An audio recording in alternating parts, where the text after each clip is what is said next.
안녕하세요. 엉클조의 행복한 재무 설계. 오늘도 여러분들과 같이 좀 더 나은 미래를 위한 여행을 같이 떠나보도록 하겠습니다. 오늘이 6번째 시간 정도 되는 것 같습니다.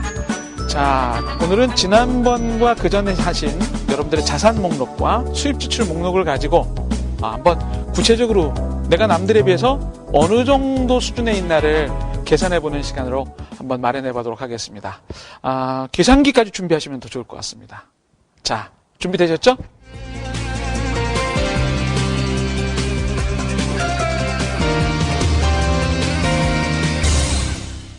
예, 제가 좀 어쩌면 좀 복잡한 영역까지 계산기까지 들고 그런 것까지 해야 되나라고 하실지 모르지만 이왕 하시는 김에 좀 한번 경험하시면 내년에 제 도움 없이도 하실 수 있기 때문에 제가 좀 깊이 들어가는 것 같지만 꼭 해보고 싶습니다. 자, 오늘은 아까처럼 말씀드린 것처럼 내 점수를 알아보기입니다. 작성하신 여러 가지 표가 있는데 그중에 제일 중요한 재무상태표와 현금흐름표만 가지고 하도록 하겠습니다. 여러분들 재무상태표 기억하세요? 재무상태표 이런 표였습니다. 내가 가지고 있는 자산 목록을 쭉 적는 거죠. 여기에 금융자산도 있고 연금자산도 있고 사용자산, 주거용 주택이나 자동차, 그 다음에 실물자산, 부동산 이런 것들이 있었고요. 부채, 사용부채, 그 다음에 투자용 부채, 기타 부채 해가지고 내가 갖고 있는 현재의 자산 목록과 부채 목록을 쭉 적어보는 것을 재무상태표라고 얘기했습니다. 이 재무상태표 여러분들 다 숫자가 있겠죠? 여기 500만 원, 여기에 2천만 원, 여기에 3억 이렇게 다 금액이 있을 겁니다. 여기에도 금액이 다 있겠죠? 2,500만 원, 무슨 4천만 원 이렇게 금액이 다 있을 겁니다. 자, 여기 나와 있는 숫자를 가지고 저랑 같이 몇 가지를 한번 해보도록 하겠습니다. 제일 첫 번째, 저 재무상태표에서 제일 먼저 여러분들하고 같이 해볼 게 바로 안전성이라고 합니다. 안전성은 상황이 어렵게 됐을 때 우리 집이 무너지지 않기 위해서 반드시 지켜야 되는 건데요. 바로 자산의 전체 규모분의 부채의 규모를 말하는 겁니다. 그러니까 우리 집에 있는 자산이 전체 5억이다. 그 중에 부채가 1억이 있다. 담보대출. 이러면 이걸 계산기를 가지고 계산해 보면 몇 퍼센트가 나오냐면 몇 퍼센트죠? 그렇습니다. 20%가 나오죠. 20%의 비율이 나옵니다. 그 말은 내가 가진 것 중에서 20%는 내 돈이 아니라는 거죠.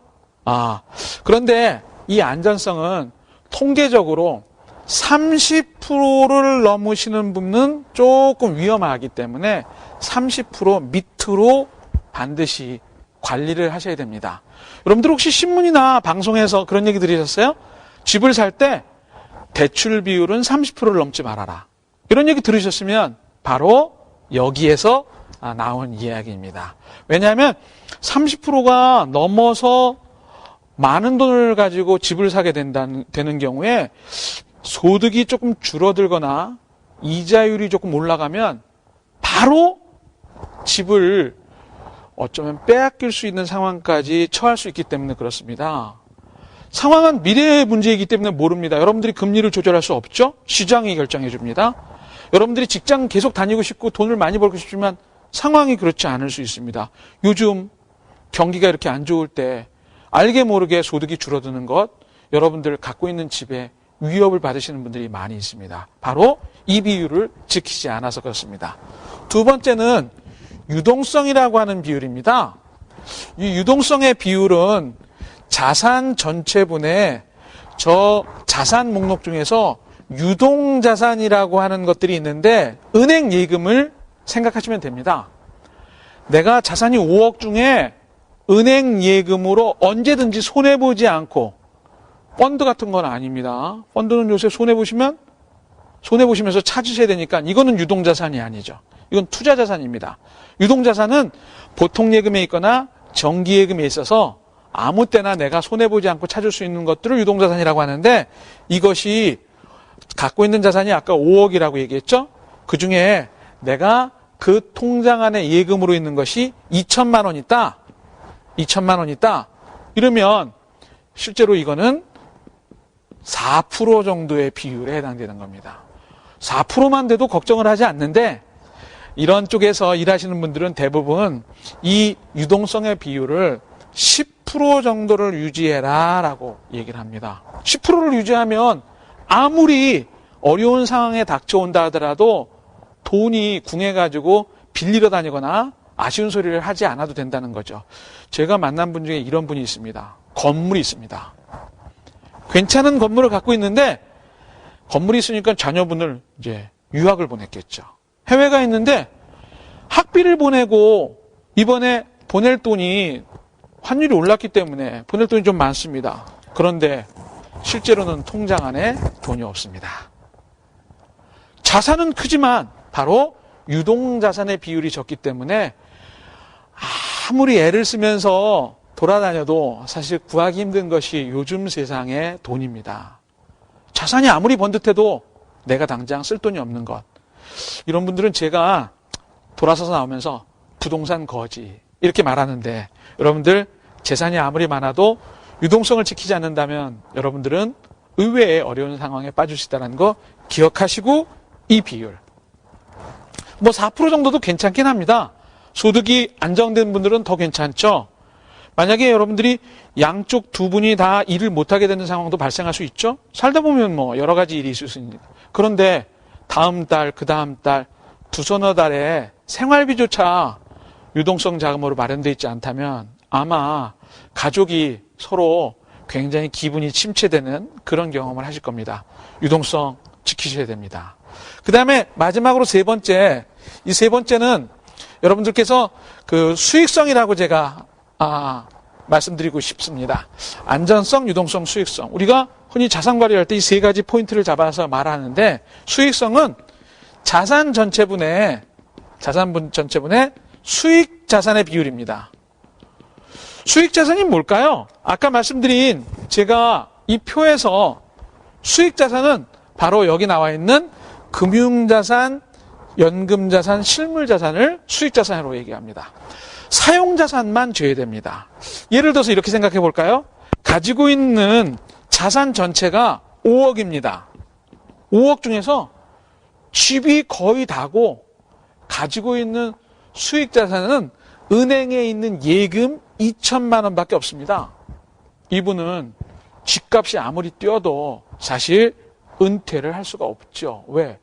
집안에 좋고 비싼 집에 앉아있다 그래서 당연히 내가 은퇴 때 먹고 살 돈이 나오느냐? 그렇지 않죠. 그러니까 실제로 집은 수익자산이 아니라는 겁니다. 많은 분들이 내가 집이 5억짜리 집이 10억이 되면 은퇴자금 걱정 없어 라고 얘기하실지 모르지만 제가 나중에 다시 한번 이 문제를 짚지만 집이 크다고 해서 은퇴가 준비되는 거 아니거든요. 그래서 여러분들 수익자산은 하다못해 상가 또는 은행 예금 또는 은퇴 때 나를 지켜줄 연금 이런 거라도 준비를 해놓지 않으신다면 나중에 많은 눈물을 머금을 수밖에 없기 때문에 반드시 수익자산의 비율을 일정 비율로 지켜야 되는데 이분은 굉장히 낮습니다. 4%죠. 이거의 기준은 자기 나이입니다. 자기 나이. 지금 이 방송을 보시는 분들께서 여러분들의 육체적인 나이 있죠? 40, 50, 30. 만약에 40이신 분이 이 방송을 보신다면 여러분들은 수익 자산의 비율이 40%여야 된다는 겁니다. 아까 예를 든 수익성 비율이 4%라는 말은 이 사람은 재테크 나이가 4살이죠, 4살. 너무 어린 나이입니다. 그런데 걱정하지 않으셔도 되는 거는 이렇게 표를 만들어 보고 나서 노력을 하시면 유동성 비율도 지키고 안전성 비율도 지키고 수익성 비율은 이번에 타는 적금을 또는 이번에 받게 되는 어떤 큰 돈을 돌려받는 큰 돈을 여러분들 집이나 자동차를 바꾸는 데 쓰지 마시고 수익 자산에다가 투자를 하시게 된다면 예금을 하시게 된다면 넣으신다면 아마 4%의 비율이 1년 만에 8%의 비율로 올라갈 수 있겠죠. 육체적인 나이는 1년에 1살밖에 안 먹지만 바로 수익 자산의 비율은 1년에 4%도 올라갈 수 있다는 걸 기억하시면 은퇴할 즈음에 60세에 은퇴하시는 분이 60%만 되면 됩니다. 그러면 여러분들의 은퇴는 준비된 거예요. 제가 나중에 여러분들과 같이 은퇴 플랜에 대해서 이야기를 할 때 이 말씀을 다시 한번 드리는 시간을 갖도록 하고, 제가 재무상태표에 대한 분석은 이 정도로 하면 여러분들께서 안전성 괜찮아, 유동성 아이고 이렇게 하면 안 되는데, 수익성 이것도 안 되는데, 그럼 여러분들은 재무상태표는 평균보다 조금 낮은 수준입니다. 그래서 재무상태표에 대한 분석은 이렇게 하고, 재무상태표에서 조금 아까 말씀드린 것처럼 유동성 말씀드렸죠? 어떻게 하라고? 그 다음에 안전성 말씀드렸습니다. 자, 수익성 말씀드렸습니다. 평가를 한번 해보시죠. 자, 이번에는 현금흐름표에 대한 이해입니다. 현금흐름표는 우리가 바로 지난 시간에 배웠기 때문에 여러분들이 기억을 하실 거예요. 이렇게 벌어서 이렇게 지출하고 이 정도의 돈이 남는다. 월 평균으로 계산해 보자고 말씀드렸습니다. 자, 이 현금흐름표에서도 여러분들이 몇 가지의 상황을 찾아볼 수 있는데, 그 상황을 제가 여기 같이 적으면서 계산을 한번 해보도록 하겠습니다. 사실 많은 분들을 만나게 되면서 내가 평균보다 잘하고 있다라고 하면 굉장히 안심을 하시죠. 평균보다 못하고 있으면 조금 기분이 상합니다. 근데 중요한 건 5년, 10년 후의 미래이기 때문에 여러분들이 지금 별로 걱정하지 않으셔도 되겠죠. 현금흐름표에서 첫 번째 여러분들이 현금흐름표에서 찾아야 될 것은 바로 저축비율입니다. 저축비율. 저축비율은 당연히 소득분의, 저기서는 이제 수입이라고 적었는데, 수입분의